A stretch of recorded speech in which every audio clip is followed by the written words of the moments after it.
Neighbors can change your life in the quietest ways. I moved to a sleepy lake town to start over, only to find a firefighter next door with a laugh that warmed the evening air. He smelled faintly of smoke and cedar, brought in my trash bins, and checked my porch light without asking.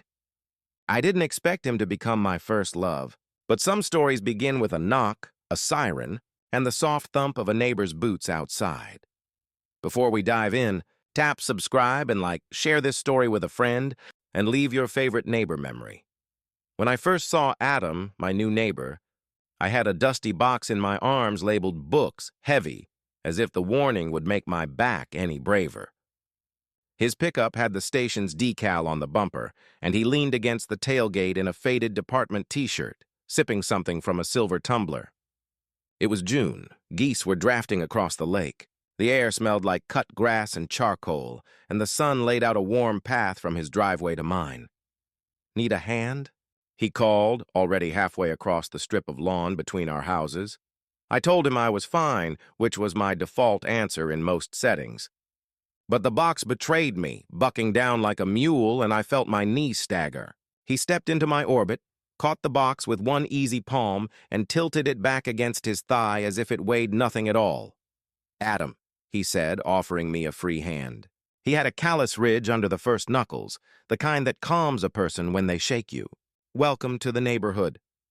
"Luke," I said, and if my voice sounded a little like someone clearing a long, quiet afternoon of solitude out of his throat, well, that's what it felt like.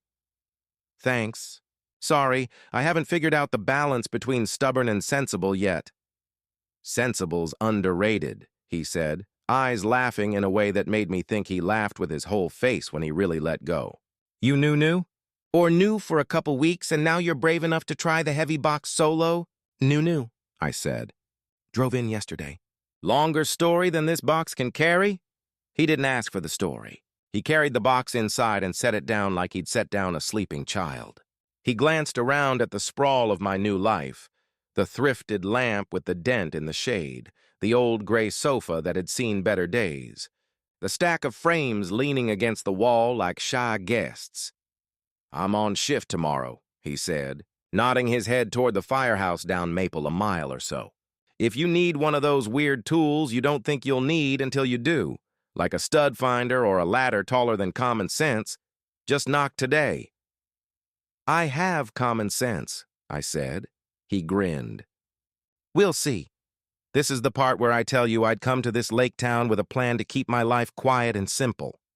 After a decade of a job that never truly ended, marketing at a firm where the lights burned as late as the anxious emails, I had stepped away. The plan was to freelance, breathe air that smelled like pine instead of copy or heat, and figure out who I was when I wasn't answering to a schedule that didn't care if I needed sleep. I'd also made a private promise to stop pretending that my life would be safer if I kept the warmest parts of myself in a locked drawer. I had come out in the way people come out when they think it'll be fine as long as no one looks too closely. This time I wanted the truth to be simple. I am who I am. I want what I want. I am at last ready to love and be loved, but plans don't announce themselves. Life steps in wearing boots and a friendly smile. Adam had both.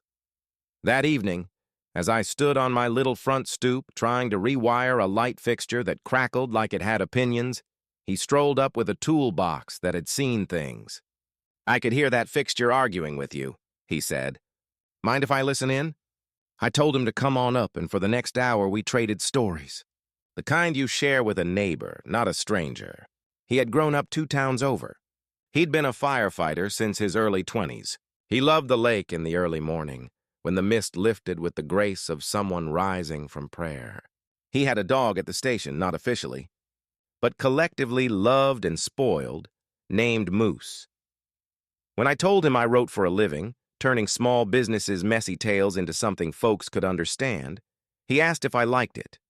"Not if I was successful or busy." "I do," I said. "I like the quiet. And the people. Everyone's got a reason they opened the door they did." "Fair," he said, tightening a wire with slow patience. "You came here for quiet?" "I came here for my own voice," I said, surprising myself with the nakedness of that answer. Maybe it was the hour, or the way the lake light softened the fence line, or the way his hands moved like he was always taking care not to break something delicate. He looked at me then. Nobody's eyes should be that kind in daylight. It makes your chest do things. That's a good reason, he said. Sometimes a siren's louder than a voice, but it doesn't mean the voice isn't important. He turned the switch. The porch light hummed, then held steady. We both stood back and regarded the small sun we'd made. Now I owe you something, I said. Bake me something, he said. I've been known to accept bribes in the form of pie. Pie, huh? Ambitious. You're assuming I know how.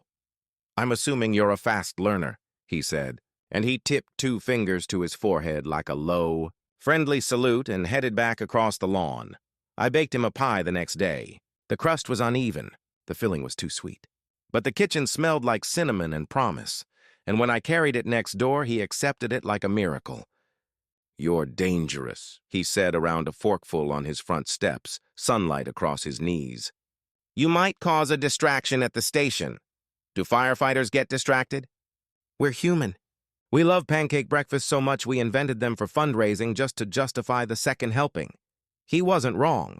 2 weeks later, I found myself at Station 7 on a Saturday morning, an apron tied around my waist by a teenager named Missy, who called everyone Sir, even when they told her not to. The bay doors were open. A warm wind pushed smells of coffee and syrup outside, where kids ran laps around folding tables and grandparents hugged firefighters they'd watched grow up. Don't stand still, Adam told me with a grin, sliding me a spatula and a position at the griddle. You'll become a coat rack. He moved around the room like he'd built it. He checked people's coffee cups, crouched to say hello to a toddler in a plastic helmet 3 sizes too big, laughed with a retired captain who smacked his arm and said, "Get yourself a real haircut."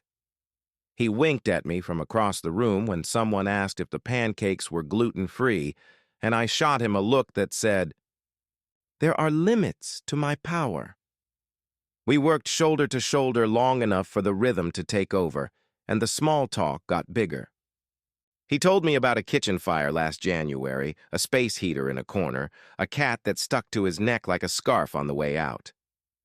I told him about the first essay I'd ever published under my real name, and how I'd stared at it on my screen feeling like I'd stepped into the right room for the first time in years. Proud of you, he said, just like that. And I believed him. Sometime before noon, a call came in, a sharp shift in the sound of the room. Volunteers rose from tables like corn in a wind. Adam looked over at me and nodded once as if to say, "This is what it looks like," and then he was gone, jumping up into the engine with the rest of his crew. I stood for a moment with a spatula in my hand and my heart in my throat, and then Missy tugged my elbow and said, "Sir, your pancakes are going to burn." I flipped them. I kept flipping until the griddle's surface glowed with heat and the syrup bottle ran dangerously low. Somebody turned the radio up. A baby cried and then laughed. A grandma tapped my elbow to tear a check from her book. Time inched, then leaped, and the siren's echo finally faded into something like a normal morning again. When the engine rolled back in, Adam came down the steps and found me before he hung up his jacket. "Small one," he said quietly. "Everyone okay?" He added a beat later, "You okay?" I wanted to make a joke, to say I'd survived the pancake line, but instead I said, "I waited for you," which made my own voice tremble in my ears. So I smiled like I could steady it with a grin. His hand found my shoulder. Nothing dramatic. Just a weight, warm and steady. "Thank you," he said. The word sat between us like a new piece of furniture. We didn't know how it would feel to live with it yet, but we were both curious. After the breakfast, we walked down Maple with paper cups of coffee and the kind of tired that tastes like contentment. The lake did that thing it does at noon where it looks like cut glass. We stopped at the public pier to watch an egret take its time across the shallows. "You ever think about leaving?" I asked. "Sometimes," he said. "When I was 22, I had big ideas. City department, high-rise rescues, the whole movie version. Then I started to know the names of the people whose houses we were walking into. That changed what made me feel useful. There's a difference between being a hero and being a neighbor." The word neighbor rolled around in my chest. Would he still say it if he knew what else I wanted to be to him? My first love? My maybe. my hand to hold on tall nights when the wind made the house speak. "What about you?" he asked. "You left somewhere. Why here?" I came up for a weekend last fall and ended up sitting on this pier for 2 hours watching a kid practice skipping stones. He didn't give up. He just kept adjusting his grip until the rock did what he wanted. I decided I wanted to live where that kind of patience lived. He sipped his coffee. "You're good at that, turning small moments into something bigger. It helps me feel like the world is telling me something on purpose." "It is," he said. And he said it so softly, I almost missed it. Weeks settled into a shape. I learned the sound of the engine leaving in the night and the way Adam's boots clicked 2 beats ahead of everyone else's when he jogged down his front steps. I learned the rhythm of 24 on, 48 off, of his garden in the side yard that grew tomatoes like each one had something to prove, of his laugh through my open kitchen window on a Saturday when he was out there kneeling, telling Moose that chasing squirrels was for rookies. He learned my grocery list by heart. He bought me the good coffee beans after he saw me wrestling with a bag that tasted like burnt toast. I brought him blueberry muffins on a Wednesday morning because I'd baked too many, and because I liked the way he said, "You spoil us," like I had included him in a world larger than just him. One late afternoon, a storm rolled in sudden as a curtain drop. The power hiccuped and went out, and the whole street exhaled at the same time, the collective silence of a neighborhood getting ready to be neighbors. Adam came over with 2 lanterns and a grill lighter. "You got matches?" he asked at my door. "I have a scented candle that smells like mountain cabin. Does that count?" "It'll count enough." He set the lanterns on my dining room table and checked the water pressure in my sink like there was an exam at the end of the hour. When he was satisfied, he looked up. Sometimes the lines go down across the far ridge and they've got to drive out there and check a bunch before they find the culprit. Could be a while. The house felt different with him in it. I could see the living room's corners even in the dim. The darkness acted like a blanket instead of a blindfold. The rain came harder, the gutters singing. "You hungry?" I asked. He shrugged. "Always." I found a can of soup in the pantry and a loaf of bread. He found a way to make a sandwich with a little gas flame that made me feel like we were camping in my own kitchen. We sat on the floor, leaning back against the cabinets, our knees a little too close, and then exactly close enough. "I like this," he said, tearing his sandwich cleanly with 2 hands. "I like the way people settle when the power goes out. Like we all remember we're more than the light over the sink."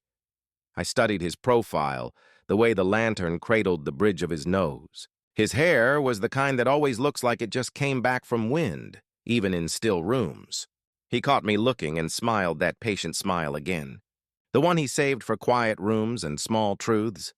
"I needed the dark to see this," I said, gesturing at the ridiculous candle we'd lit. "Mountain cabin. They got the name right." He laughed. "Smoky fathers. Hand-hewn pine. Whisper of flannel. You missed regret of an ex-logging industry." We kept adding descriptions until the rain slowed and the storm walked itself into the next county. When the power came back, a cheer lifted up from the block like a choir we hadn't known we were part of. He stood and offered me a hand. I took it. He didn't let go as quickly as a handshake requires. He squeezed once, and it sent a message through me so clear I could have written it down. "I'm here. Join me at the farmer's market Saturday?" he asked as he gathered the lanterns. "Yes," I said, and then, because truths are easier in the light, I added, "I like spending time with you." He paused. Then, as if he were checking a temperature, he said, "Me too." Saturday turned the whole town into a Hallmark postcard someone forgot to be cynical about. Tents along the green, the smell of coffee and basil, a local band playing classic rock a little too loudly, but with a lot of heart. Dorothy, from 2 doors down, introduced herself by handing me a basket and telling me I couldn't go home without at least 1 jar of Harold's famous pickles. Adam carried everything like it weighed nothing. He bought 2 sunflowers and tucked them under his arm like extra light. He left my side only to let little kids climb onto the engine for photos, the same way he would someday tie their skates if no one else's hands were free. We sat on the curb with paper cones of kettle corn, sharing without asking. He told me about a call earlier in the week, a stove left on, a gentle man with a gentle dog, the way fear had taken up residence in the kitchen like it paid rent. He just needed someone to stand with him and say, "It's okay," Adam said, voice a notch lower as if we might wake something if we were too loud. Sometimes that's all most of us need. We walked home under the kind of sky you can only call gorgeous because if you try for more, you'll fail. At my walkway, he paused like he wasn't ready to step into his own yard yet either. "Come over for dinner," he said. "I make a lasagna that could end wars. You mean start them so you can be the hero?" He shook his head, eyes bright. "No capes." 6 o'clock. When I knocked, Moose greeted me like a bit of heaven, and the house smelled like tomatoes and oregano. We ate in his kitchen, at a wooden table with grooves from a life lived on it. There were photos on his fridge, the station at a charity run, his sister's boys in Halloween costumes, him holding Moose as a puppy with the look of someone who cannot believe his luck. Somewhere between the second and third slice, he was right about the lasagna, we just stopped making everything light. He asked about my family. I told him. I talked about my mother, who was learning to speak to me in this new version of me, always with love, sometimes with the long, careful pauses of learning. I talked about the years I'd lost to fear, the way I'd shrunk the frame around my own life to fit someone else's picture. "Do you wish you'd done it sooner?" he asked. "Yes," I said, then shrugged. "And also, I'm grateful I did it at all. I've been sitting here thinking that if I had come here as the person I used to be, we'd be neighbors, and I'd still be lonely." He set his fork down. His hand, these hands that carried ladders, that pulled people out of rooms too hot to breathe in, came across the table, slow, like he had all the time in the world. I didn't reach for him right away. I watched the hand, a story all by itself, and when it arrived on the middle of the table, palm up, I placed my fingers in it. "Luke," he said, and I would learn that he said my name like that when he meant it. "I'm glad you're here." Me too. We didn't call it a date. We didn't have to. The words would have dented it. It didn't need branding. It needed only the simple fact of two men sitting across a table who knew what they were looking at, and who weren't afraid to look. You might think the next part is where I say someone kissed someone and the music kicked up and the screen faded to black. But life is quieter and better at it than the movies. We stood in his front yard under a sky with a thinning edge of pink. He walked me the 6 steps to my own walkway because sometimes those are the longest steps of all. He said, "Good night." And I said, "Good night." And then we stood there, a small distance like a soft question between us. "I'd like to take you to the fireworks," he said. "4th of July down by the dock. Best view in town? Do I have to pretend I'm not startled by the loud ones?" "You can hold my hand when they do the finale," he said. And his smile was easy and hopeful. "I'll hold it the whole time," I heard myself say. And his laugh, low and pleased, would have been enough to keep me warm for a week if I'd needed it to. Days have a way of moving toward the things they've been promised. I spent the week doing small things in big ways. Writing, mowing, waving to Dorothy, buying a better spatula because all of mine flopped when asked to do more than butter pancakes. Adam came by with a plastic container of lasagna, which I immediately returned the next day with an apple crumble because we had become people who sent food back and forth until we couldn't count who started it. He texted me a photo of the station dog wearing a bandana and said, "Moose says thanks," and I saved it like a teenager.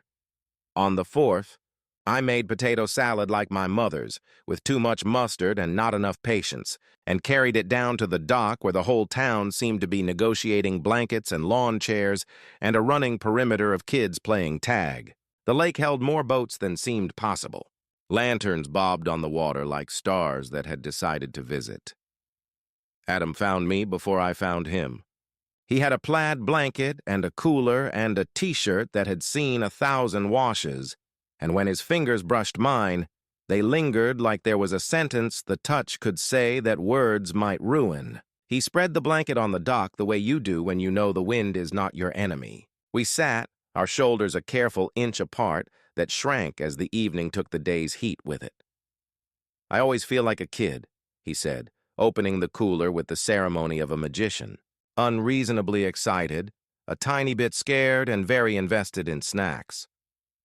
We ate watermelon that dripped down our wrists and laughed at the toddlers who melted down between sparklers and hot dogs. Dorothy stopped to pat my cheek and say, "You're where you're supposed to be, dear." And I knew she meant the dock, this town, this blanket, this moment. The first firework cracked like thunder, pretending to be joy. I flinched. He felt it and slid his hand across the blanket until it found mine. He didn't squeeze, not right away. He just covered my hand with his as if he could make a roof for it. The sky split and unfurled, green and white and gold. He leaned closer, and the sound of his breath became the metronome that let my pulse settle. "I'm going to say something romantic and then regret it," he said quietly, as blue chrysanthemums bloomed overhead. "Say it," I said, not looking away from the sky. "What if this is what home feels like?" He said, "Not a house, a person." I exhaled, a hitch in it I didn't try to hide. I turned to him. His face was lit by the green wash of the next burst, and then the red, and then the lovely silent gold that falls like a whisper. I cupped his jaw. He pressed gently into my hand like he'd been waiting for it all along, and then he did what any great neighbor would do. He asked permission. "May I?"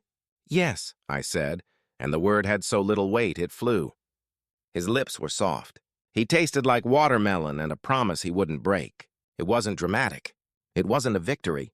It was a beginning wrapped in the softest cloth I'd ever been handed, and I didn't need to unwrap it all at once to know the gift. After the finale, when the sky tried its very best to be brighter than day, he kept my hand. The walk home was full of people telling each other goodnight and see you next week, and did you see the one that looked like a palm tree? On my stoop under the porch light we'd fixed together, he kissed my forehead and said, "Sleep well," and I felt myself hear a different sentence entirely. One about trust and time and being seen. A week later, there was a house fire 3 streets over, the kind you can smell before you know what the sirens mean. I was in my kitchen when Adam's radio chirped, and he was gone. The sound of his truck's engine a small ache fading down Maple. I walked to the corner like everyone else to watch with the respectful distance you keep when it's someone's worst day. Flames licked the eaves. The air was a hot throat. The whole block had come to the edge of their lawns, hands over mouths, eyes wide. I saw Adam go in, and I lost all the air I had. I learned something about love in that moment. It is as brave as it needs to be. It does not only sit at docks and hold hands under pretty skies. It also stands on sidewalks and counts breaths and makes promises to whatever is listening. The crew moved like a prayer. The smoke lifted where they asked it to.